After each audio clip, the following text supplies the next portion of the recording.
emphasis on the development of creative potential of each individual. So we know that every individual is a unique one. So NEP try to give importance to that. Each individual, it is based on the principle that education must develop not only cognitive capacities, both foundational capacities, literacy, numeracy, and higher order cognitive capacities such as critical thinking, problem solving, but also social, ethical, emotional capabilities and dispositions. This is, it means simple terms, we can say that we try to give a holistic view to the NEP. NEP try to give a holistic vision to the education one. Okay. So this is what in a simple term. Okay. So if I try to make a quite similarity between what it try to do it, so probably you may be aware of the Gurukul system. So can anyone tell me what was the system used to be there in the Gurukul? Any participant? What was the system was there? Guru Darshana. Pardon? Guru Darshana. Guru Darshana. Okay, okay. Okay, what was the system?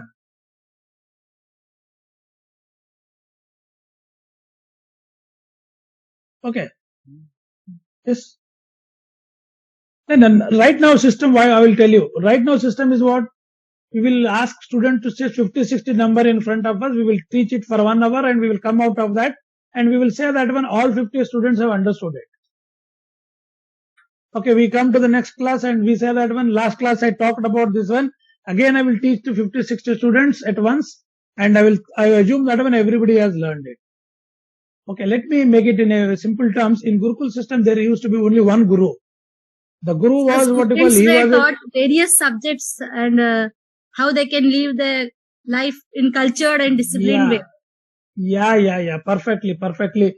How they could live their life disciplined way. That is the simple, very good, what you call observation and very good feedback to me. Because they used to teach you how to lead the life rather than what you call behatting the things. Okay, the Guru was he was a science teacher, he was a philosopher, he was a history teacher, he was a what you call sports teacher. Every was unique, everything one in this way. And usually the senior student used to what they call teach the junior students. So that was some kind of system is there. Let me don't go into that one, but the point which has been lying underlying this one is what they try to develop the skills so that they can live a disciplined life, rightly put by the participants. So this is what NEP again try to do it. That's all. So these are the what you call some pillars of what you call your NEP. Okay. So let me try to understand one by one. Recognizing, identifying unique capabilities of each student. As I saw that one, we are talking about what you call a single individual. We are going to talk individuality. We are giving the importance. We want every individual to grow. So that is the pillar. Second one is flexibility, no hard separation, and multidisciplinary. I think you are all aware of this one. NEP has brought a what you call flexibility in learning. It may be multi-entry or it may be multi-exit. At the same time, there is no hard separation such as called as art, science, what we call it as a academic activities, extracurricular activities. Okay. So nothing of that sorts of what you call discrimination is there. So it deal with everything. Occasional activities, academic activities. No more such separations are there as the NEP says this one. This is the one of the pillar which is gives it. So next pillar is, I think, yes, conceptual understanding, creative and critical thinking. This we have to inculcate into the student. That is another one which talks about it.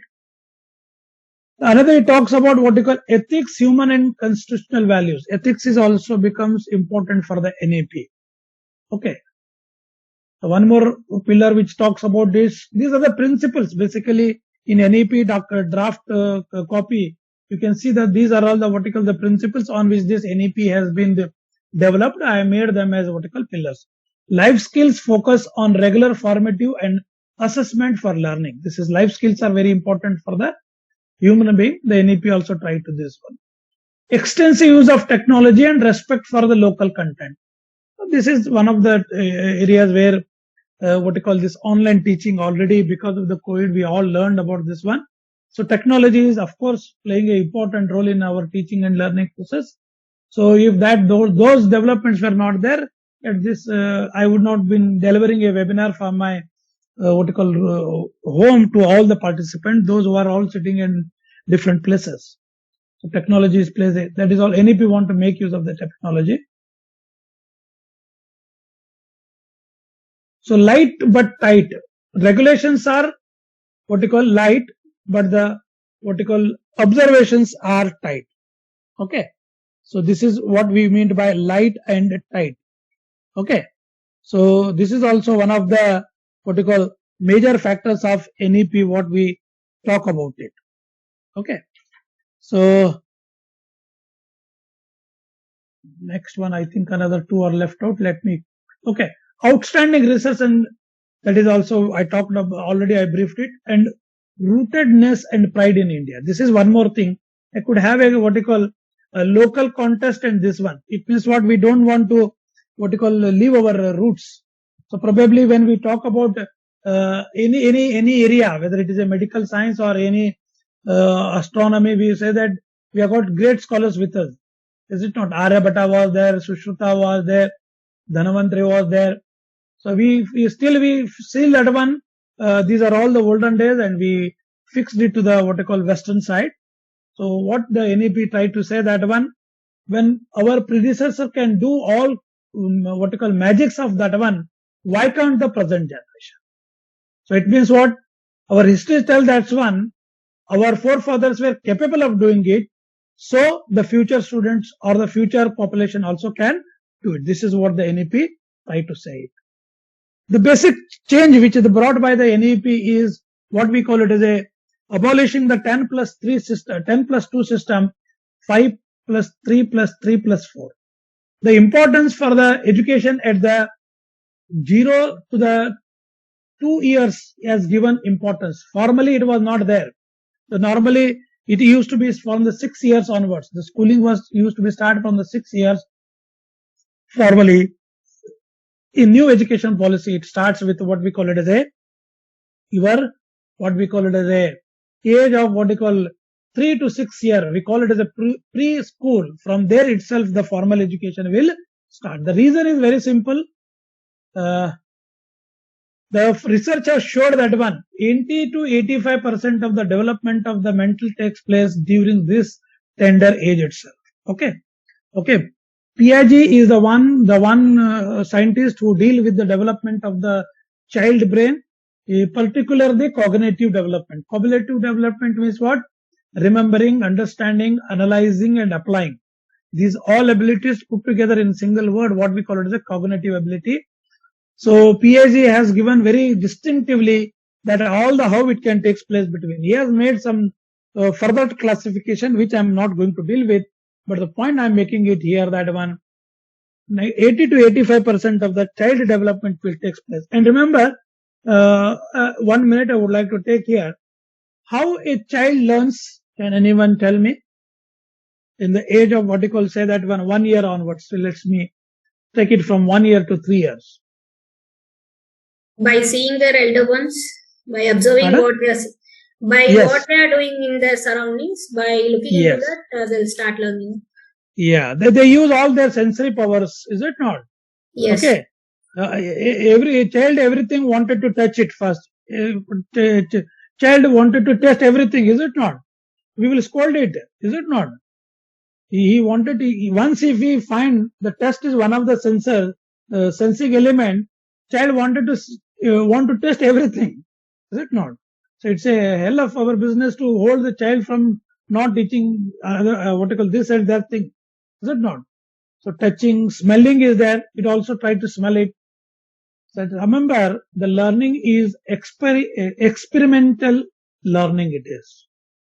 Child experiments it, then it learns it. Okay. The best example is that how the child will learn walking. It learns it all of a sudden in a day. It doesn't do it. What it does, rather we ask to what our small, what you call, child to stand up with supporting with our fingers. We do it, is it not? When the child gains a confidence by holding the fingers, it doesn't fall, then it will start picking, what you call, it starts standing up. Once it picks up, gain a confidence that if I hold something, I won't fall it, then it will start walking by holding the wall. You observe all these things, yes or no? So child Yes, is not less than an adult, and child is not less than any scientist, because it all learns by experimenting the things. That's why the NEP says that one in this this is the foundation where the students should get very good idea about the knowledge, color, and numericals. So that numerology is best understood in this age. That's why they included it. Okay, when it comes to the what you call preparatory age, that is from class 6 to the 5th one. So, or between what you call class 6 to 8, which we call it as a mid age, or when it comes to the secondary stage, everywhere what we are doing to do it is one, we are going to implement the experimental learning, that is number one. Number two, from here it's in the secondary stage itself, that is between class 9th to class 12th. So we are giving them flexibility. From there itself, what they call separation, there is no hard separation. Science, arts, commerce, they can learn combined together. Plus, so we are going to give them some occasional training. So that is the between 9 to 12. So occasional training plus separation. There is no hard separation. These are the two things which are going to bring a lot of changes in what they call coming years. Because by the age of 12, most of the time when people after 12th, people will join engineering and medicine. Most of the time they are not aware of that one, whether they like that particular subject or not.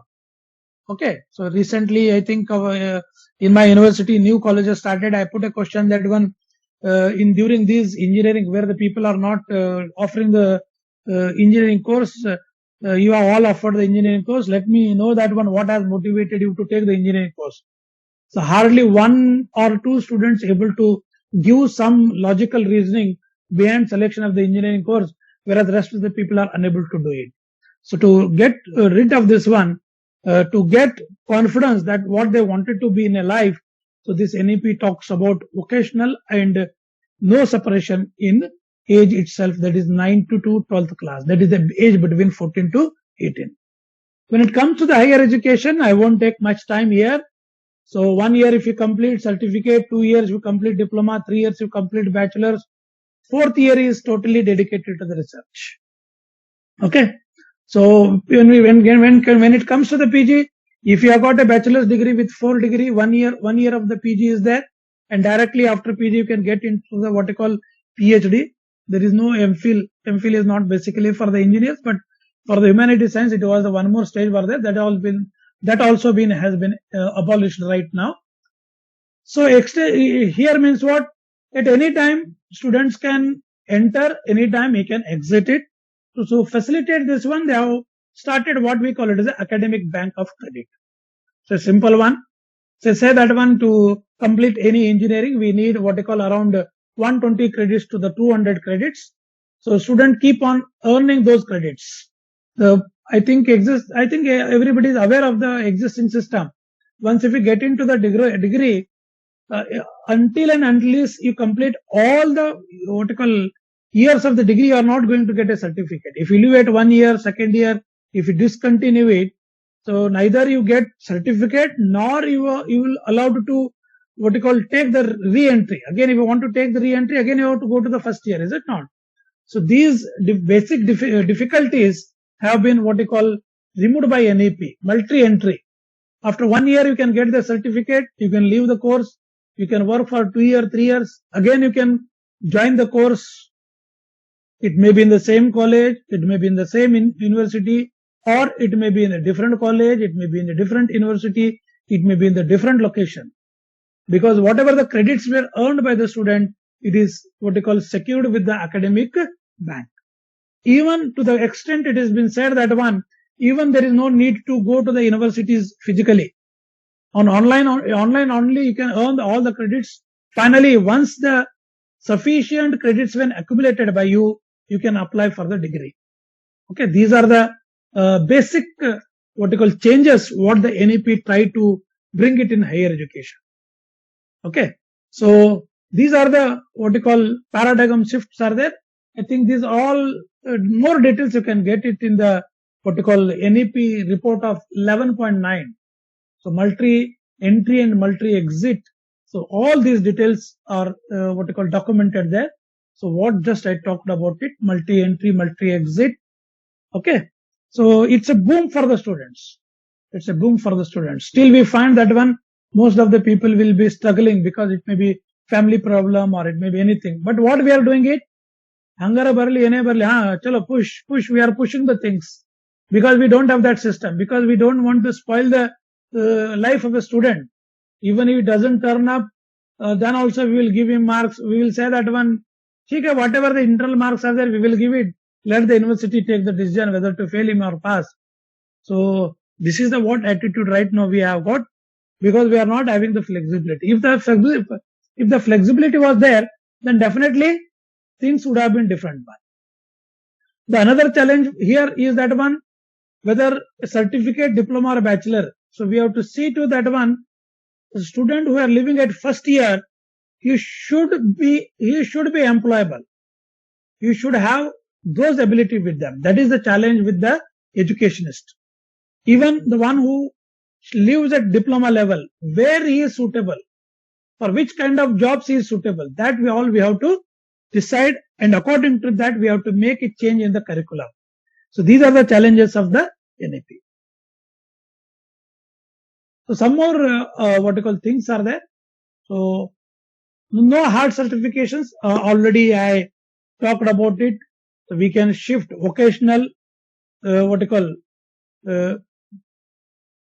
occasional with academic, curricular with extracurricular. It means what any student wanted to pursue it in music, some credits, he can earn the credits and that will be considered for an award of the degrees. In simple terms, I put it, apart from the arts and science, even what you call other streams are also can be added. And multidisciplinary education and research system. Okay. So this is what the NEP talks about it, MERUs. So it is going to set up and will aim to attain the highest global standards in quality education. Almost all engineering colleges and all the colleges are going to have a multidisciplinary education system along with the research, because the bachelor degree, the fourth year of the bachelor degree is research extensive. So that's why this is going to happen. The another thing what the NEP talks about it, that by 2025, 50% of the learners should undergo vocational education. So why? Because we are having multi-exits, is it not? To ensure the students will get employed at any time when they get an exit. So it's an aim for the NEP. This is all I am talking about the higher education. Okay. So even, let me move. Okay. So we are going to get what we call it the three variety of what we call education system. Three categories you can say that.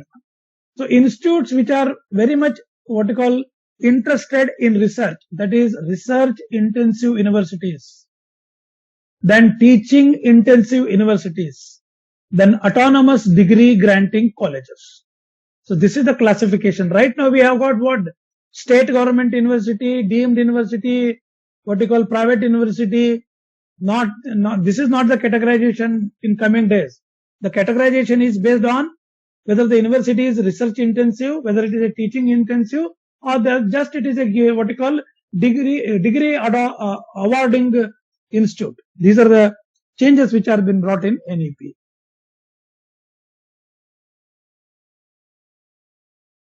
So establishment.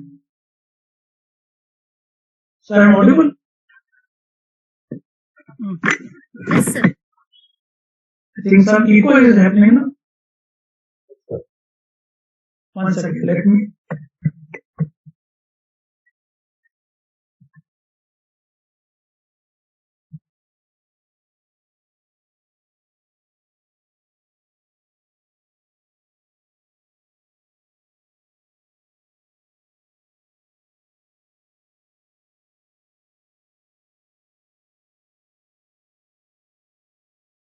So one more is, and now it is clear and not echoing.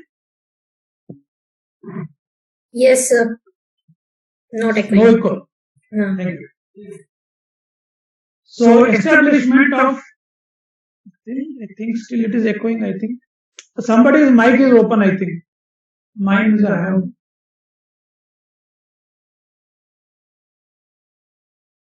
Okay.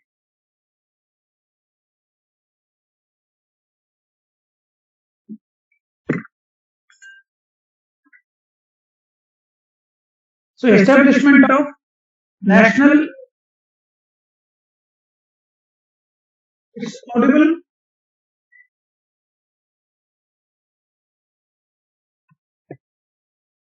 It's audible. Yes, sir, it's audible. So it's Sir, not it's echoing. No, sir. You need to on one of the mics, sir. Your login with two IDs, no, sir. One mic you need to off, sir. I did it, but still. But it is showing both the mics are on, sir. Yes. Then I request the host to mute one of my mic. If possible. Sir, 1 minute, sir.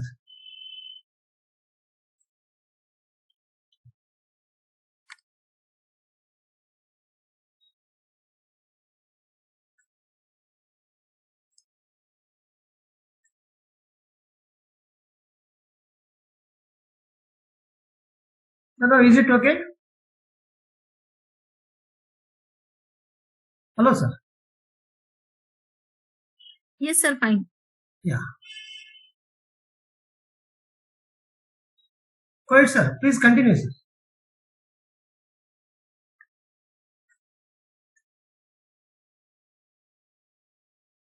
Go ahead, sir. Just a minute. You are not audible.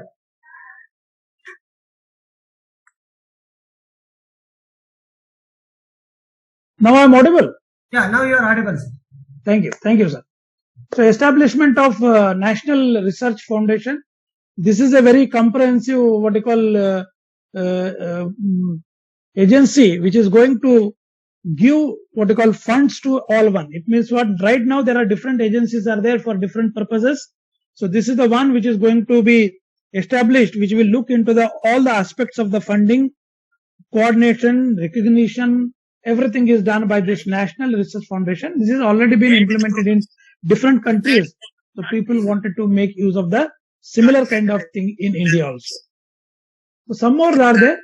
I think I would like to put them all on and then I would like to talk about it. The most important in my point of view is this is NETF, National Educational Technology Forum. This is another new initiative which is related with the technological development. It's a common forum, so where people can come and discuss about the thing. Okay, this is the one more very good initiative of the NEP is there. So one more what you call aim of the NEP is to increase this what we call it as a gross enrollment ratio.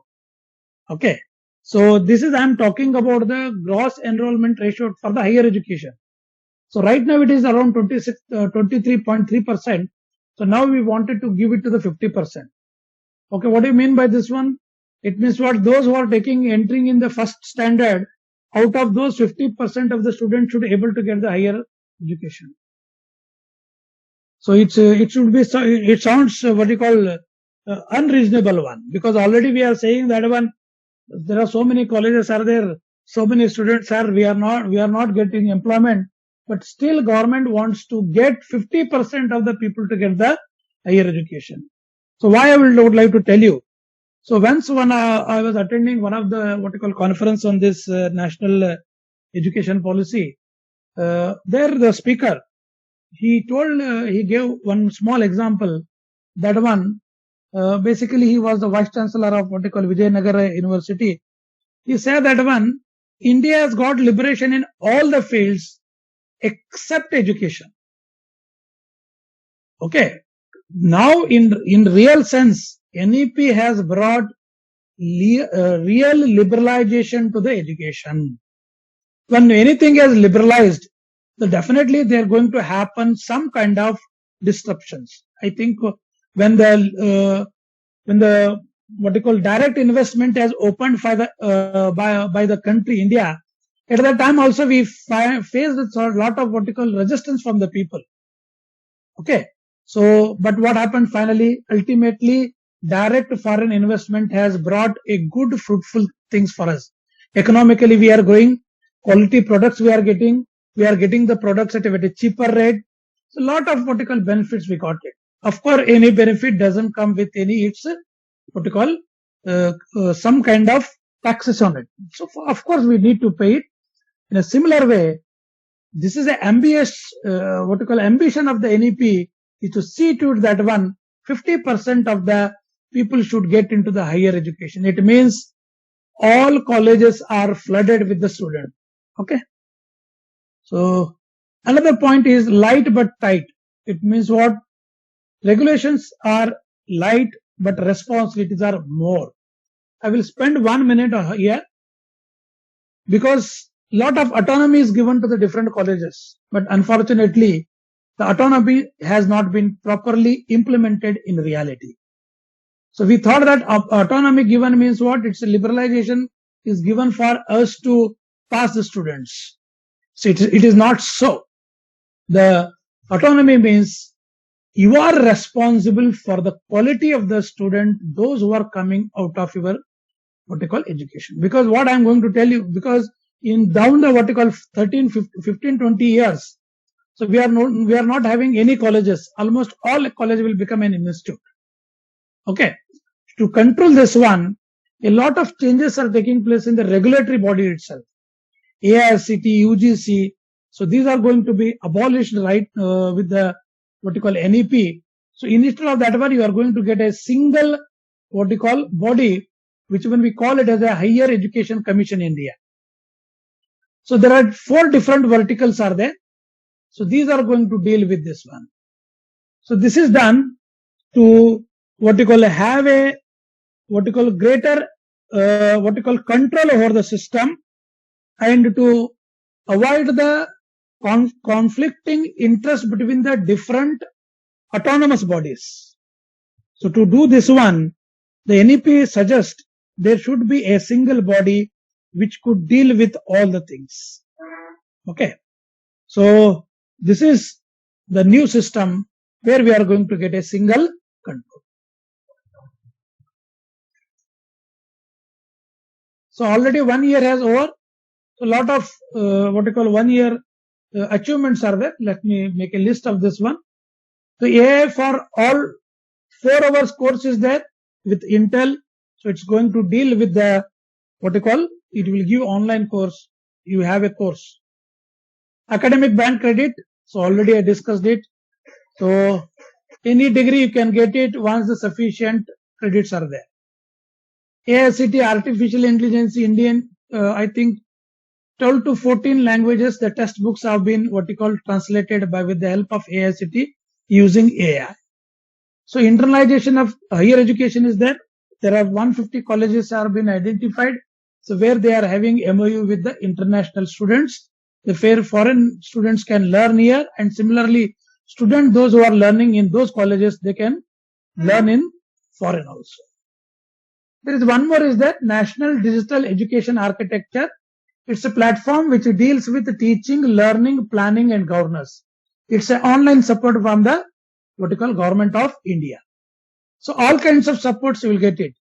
So for example, for online, how to make video, how to upload it, how to plan it, how to govern the things, e-governance, everything is available on National Digital Education Architecture. So one more National Education Technology Forum is there. So they are trying to get the what you call help of AI, ML and blockchain so that they can deal with from KG to PG. So this is the another one. Another is SAFL is there. So this is a competency based evaluation system. Right now the system which has been evaluation we use is not a competency based. They developed a competency based system for grade 3, 5 and 8. So later it will be shifted to all the system. Then we have one more what we call training program for the teacher, that is NISTA 2.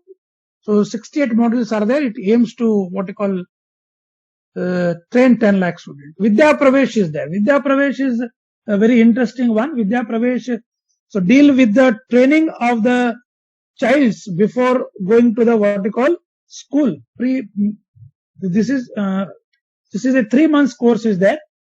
So which is given to all the students before they enter into the schools. This is what we call it as a Vidya Pravesh. So sign language is also taught as a what we call one of the subjects. And finally is the most important thing. Unless and until you make up your mind to do something, you cannot do it. So let's involve in implementation of the NEP. Thank you. With this, my webinar is concluding. Over to the Vishwanath sir.